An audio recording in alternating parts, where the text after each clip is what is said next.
లక్షలాది మందికి మన తెలుగు మ్యాట్రిమోనీ ద్వారా వివాహాలు జరిగాయి. తెలుగు వారి number 1 choice Telugu matrimony.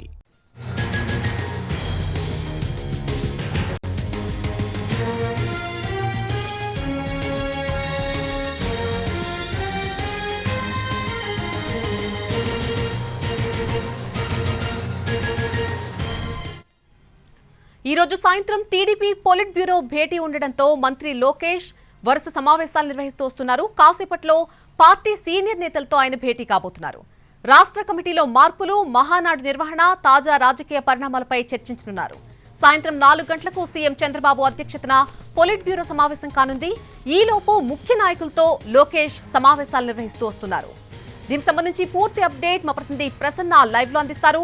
Prasanna, polit bureau సమావేశానికి ముందు మంత్రి లోకేష్ ముఖ్య నేతలతో అలాగే మంత్రులతో కూడా సమావేశం నిర్వహిస్తున్నట్టుగా తెలుస్తోంది. దీనికి సంబంధించిన పూర్తి ఇన్ఫర్మేషన్ ఏంటి?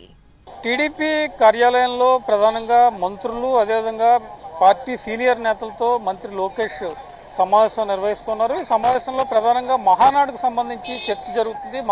మహానాడుతో పాటు రాష్ట్ర కమిటీల్లో తీసుకోవాల్సిన కొన్ని కీలక మార్పులు, పోలిట్ బ్యూరోలో మార్పులకు సంబంధించి కూడా ప్రధానంగా చర్చ జరుగుతుంది. అంటే పార్టీలో సమూల ప్రక్షాళన చేసే విధంగా కొత్త వారికి అవకాశాలు ఇవ్వటం, యువకులకు అవకాశాలు ఇవ్వటం, కొత్త బ్లడ్ పార్టీలోకి తీసుకురావటం, ఇవన్నీ కూడా పార్టీకి విధేయతగా ఉన్నవారికి కావచ్చు, ఎన్నికల్లో కష్టపడిన వారికి కావచ్చు, వీళ్ళందరికీ కూడా ప్రధానంగా కొన్ని కీలక పదవులు ఇవ్వడానికి, పార్టీలో మార్పులు చేయడానికి రెడీ అవుతోంది టీడీపీ అధిష్టానం. అందులో భాగంగా పోలిట్ బ్యూరో సమావేశం జరగడానికి ముందు లోకేష్ కీలక సమావేశం నిర్వహిస్తున్నారు.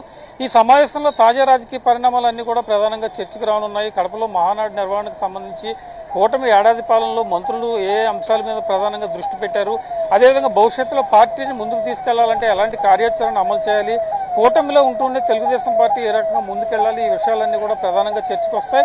ఎందుకంటే పోలిట్ బ్యూరో సమావేశం జరగడానికి ముందు లోకేష్ కీలక సమావేశం ఏర్పాటు చేయడం కూడా చాలా ఆసక్తికరంగా మారిన పరిస్థితి అయితే మనకు కనిపిస్తోంది. జనరల్గా పోలిట్ బ్యూరో సమావేశం జరిగితే సీఎం అధ్యక్షతన లేకపోతే టీడీపీ జాతీయ అధ్యక్షుడు చంద్రబాబు అధ్యక్షతన ఈ సమావేశం జరుగుతుంది. కానీ ఈ సమావేశం జరగడానికి కొద్ది గంటల ముందు లోకేష్ ఈ తరహా సమావేశం నిర్వహించడం చాలా ఆసక్తికరంగా మారింది. మొత్తానికి పార్టీలో జరుగుతున్న ప్రక్షాళనకు సంబంధించి, ఇతర అంశాలకు సంబంధించి లోకేష్ డీటెయిల్గా నేతలతో చర్చించే అవకాశం అయితే కనిపిస్తోంది. సాయంత్రం 4 గంటలకి పోలిట్ బ్యూరో సమావేశం జరుగుతుంది. ఈ సమావేశంలో మహానాడుపై చర్చ, ఉగ్రదాడిని ఖండించడం, అదేవిధంగా దేశానికి మద్దతు ఇవ్వడం, కేంద్ర ప్రభుత్వం తీసుకుంటున్న నిర్ణయాలకి, కూటమి పాలన, వీటన్నిటి మీద 2 తెలుగు రాష్ట్రాల్లో టీడీపీ పరిస్థితి, పరిణామాలు, ఈ అంశాలన్నిటి మీద కూడా ప్రధానంగా సీఎం చంద్రబాబు అధ్యక్షతన పోలిట్ బ్యూరో సమావేశం జరుగుతుంది. ఆ సమావేశంలో కొన్ని కీలక నిర్ణయాలు తీసుకున్న తర్వాత మరింత స్పష్టత వచ్చే అవకాశాలు అయితే మనకి కనిపిస్తూ ఉన్నాయి. ఓవరాల్గా ఇప్పుడు జరుగుతున్న లోకేష్ సమావేశంలో కూడా పార్టీలో రాష్ట్ర కమిటీలో మార్పులు, పోలిట్ బ్యూరోలో మార్పులు ఆల్రెడీ ఇప్పటికే లోకేష్ ప్రకటించున్నారు. 2 సార్లు కన్నా ఎక్కువ పదవులు నిర్వహిస్తే ఏం చేయాలని, ఈ అంశాలన్నిటి మీద కూడా చాలా డీటెయిల్డ్గా చర్చ జరుగుతున్నట్టుగా మనకు తెలుస్తుంది. నళిని, అలాగే మహానాడుకు సంబంధించి సాధారణంగా ప్రతి సంవత్సరం నిర్వహించేటప్పుడు 3 రోజులు నిర్వహించేటువంటి మహానాడు ఈసారి కేవలం 2 రోజులకే పరిమితం చేసే యోచనలో కూడా ఉన్నట్టుగా తెలుస్తోంది. దానికి సంబంధించిన ఇన్ఫర్మేషన్ ఏంటి? అంటే జనరల్గా ఈసారి కొంచెం ఉద్రిక్త పరిస్థితుల్లో యాక్చువల్గా అయితే మహానాడిని రద్దు చేద్దాం అనుకున్నారు. ఎందుకంటే 3 రోజుల క్రితం వరకు కూడా బోర్డర్లో జరిగిన పరిణామాలు కావచ్చు, దేశంలో ఉన్న ఉద్రిక్త పరిస్థితులు, ఇదంతా ప్రశాంత వాతావరణం కావాలంటే కొంచెం ఎక్కువ రోజులు గడువు పడుతుంది, ఎక్కువ రోజులు సమయం పడుతుంది అనుకున్నారు. కానీ వెంటనే నార్మల్ సిచ్యువేషన్ వచ్చింది. 2-3 రోజుల నుంచి పరిస్థితులన్నీ కూడా చాలా నార్మల్లోకి వచ్చాయి. అక్కడ కూడా సాధారణ జీవనశైలి నడుస్తుంది కాబట్టి మహానాడు జరిపించుకోవడానికి ఎలాంటి ఇబ్బంది లేదు. అయితే జనరల్గా ఇందాక మనం చెప్పుకున్నట్టు 3 రోజుల మహానాడిని 2 రోజుల పాటు కుదించాలని ఒక ఆలోచన ఉంది. మరి ఇవాళ పోలిట్ బ్యూరోలో ప్రధానంగా దాని మీద చర్చ జరుగుతుంది. అంటే ఎన్టీఆర్ జయంతి 28వ తారీఖు, అంతకు ముందు రోజు 27, 28 2 రోజుల పాటు నిర్వహించాలా, లేకపోతే యాజ్ యూజువల్గా 27, 28, 29 3 రోజుల పాటు నిర్వహించాలా అనే దాని మీద చర్చ జరిగే అవకాశం ఉంది. పోలిట్ బ్యూరోలో ప్రధానంగా దీని మీద ఒక డెసిషన్ తీసుకుని బయటకు చెప్పే అవకాశాలు అయితే కనిపిస్తున్నాయి. ఎందుకంటే టీడీపీ చాలా అత్యంత ప్రతిష్టాత్మకంగా ఇప్పుడు మహానాడు నిర్వహిస్తుంది.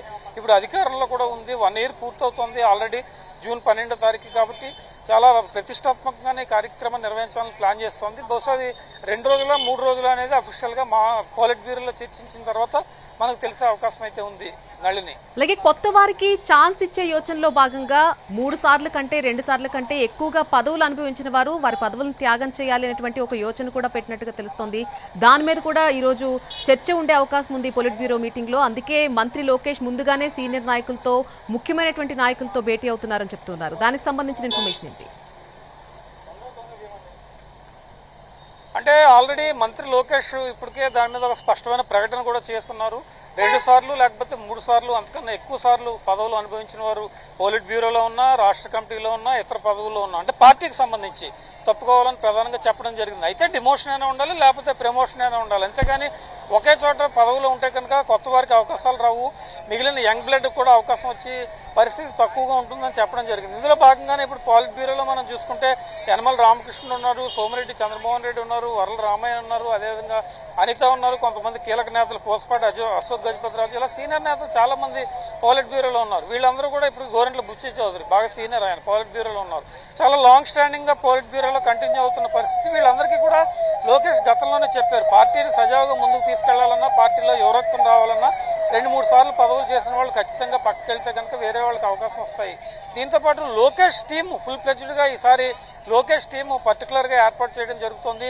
అందులో భాగంగానే కొన్ని కీలక మార్పులు కూడా ప్రధానంగా పోలిట్ బ్యూరోలో కావచ్చు, రాష్ట్ర కమిటీలో కావచ్చు ఉండే పరిస్థితి అయితే మనకు కనిపిస్తుంది. ఎందుకంటే కంప్లీట్లీ అటు ప్రభుత్వంలో కావచ్చు, ఇటు పార్టీలో కావచ్చు లోకేష్ ముద్ర అనేది ప్రస్తుతం కనిపిస్తుంది చాలా సందర్భాల్లో. ఇప్పుడు కూడా ఈ టీడీపీ టీంలో కూడా, కోర్ టీంలో కూడా లోకేష్ ముద్ర కావచ్చు, లేకపోతే యంగ్ బ్లడ్, ప్రధానంగా లోకేష్ టీం అంటే ఏం లేదు, ఒక 45-50 ఇయర్స్ లోపు ఉన్న వాళ్ళని ప్రోత్సహించడం, రిపీటెడ్ గా వస్తున్న వాళ్ళు కాకుండా కొత్త వాళ్ళకి అవకాశం ఇవ్వడం, పార్టీ కొంచెం క్రియేటివ్ గా ముందుకెళ్తుంది. 40 సంవత్సరాల పార్టీ ఇంకొంచెం లాంగ్ స్టాండింగ్ పార్టీకి ఉండాలంటే సమూల ప్రక్షాళన అవసరమైన దిశగా చర్యలు తీసుకోవడం జరుగుతుంది. కాబట్టి అందుకు తగ్గట్టుగానే ఈ రోజు కావచ్చు, లేకపోతే పాలిట్ బ్యూరోలో జనరల్ గా తాజా పరిణామాలు, ప్రభుత్వ పాలన ఇవన్నీ చర్చిస్తారు. మార్పులు చేర్పులు ఉంటే కనుక అవుట్లైన్స్ చెప్పి తర్వాత నిర్ణయం తీసుకునే అవకాశం ఉంది. అయితే మహానాడు తర్వాత ఉంటుందా, లేకపోతే కొద్దిగా ముందుగానే మార్పులు చేర్పులు చేస్తారనేది మనం చూడాలి. మొత్తానికి టీడీపీ ఒక ఆర్గనైజేషన్ స్ట్రక్చర్ గా గ్రామ స్థాయి నుంచి స్టేట్ కమిటీ వరకు ఉంటుంది. కాబట్టి దాన్ని దృష్టిలో పెట్టుకునే కమిటీల ఏర్పాటు, పోలిట్ బ్యూరోల ఏర్పాటు ప్రధానంగా జరుగుతూ ఉంటుంది. Right Prasanna, thank you for the live update. ఈ రోజు సాయంత్రం టీడీపీ పోలిట్ బ్యూరో భేటీ ఉండడంతో ఇప్పుడు ప్రస్తుతానికైతే మంత్రి లోకేష్ వరుసగా సమావేశాలు నిర్వహిస్తున్నారు. మరి కాసేపట్లోనే ఆయన ఈ సమావేశం ప్రారంభం కాబోతోంది. రాష్ట్ర కమిటీలో మార్పులు, అలాగే మహానాడు నిర్వహణకు సంబంధించి తాజా రాజకీయ పరిణామాలపై కూడా చర్చిస్తున్నారు. సాయంత్రం 4 గంటలకు సీఎం చంద్రబాబు అధ్యక్షతన పొలిట్ బ్యూరో సమావేశం కాబోతోంది. ఈలోపే ముఖ్య నాయకులతో లోకేష్ వరుసగా సమావేశాలు నిర్వహిస్తూ వస్తున్నారు.